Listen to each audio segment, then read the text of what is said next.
حضرت علی کی یہ شان ضرور ہے کہ بی بی فاطمہ رضی اللہ تعالیٰ عنہا حضرت علی کے نکاح میں آئی ہیں، اور سرکار علیہ السلام کی یہ وہ شہزادی لاڈلی ہیں، پیاری ہیں، ان کو خاص فضیلتیں حضور علیہ الصلوۃ والسلام نے عطا فرمائی گئے۔ جنتی عورتوں کی سردار فاطمہ کو فرمایا ہے، بہترین عورتوں میں سے فاطمہ کو فرمایا ہے، تمام عورتوں کی سردار فاطمہ کو فرمایا ہے۔ اس کا میں انکار نہیں کرتا، یہ فضیلتیں ہیں۔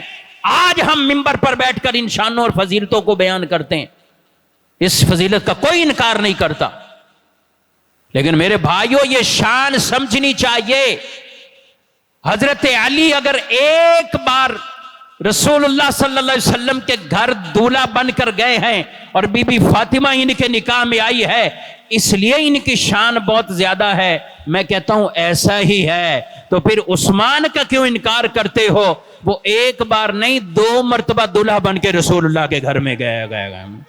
اللہ اکبر یار، وہ 2 بار گئے ہیں دولہا بن کر۔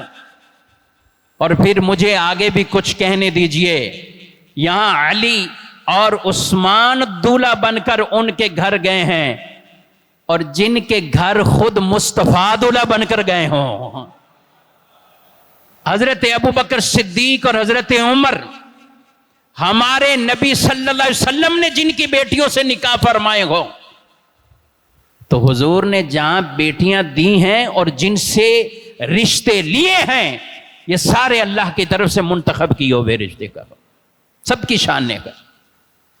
تو اس لیے میرے بھائیوں، کبھی بھی حضور علیہ الصلوۃ والسلام کے صحابہ کے بارے میں ایسی نیگیٹو بات بالکل نہ سننی ہے، نہ ہمیں کہیں کرنی، اور نہ ہی ایسوں کی صحبت میں بیٹھنا ہے۔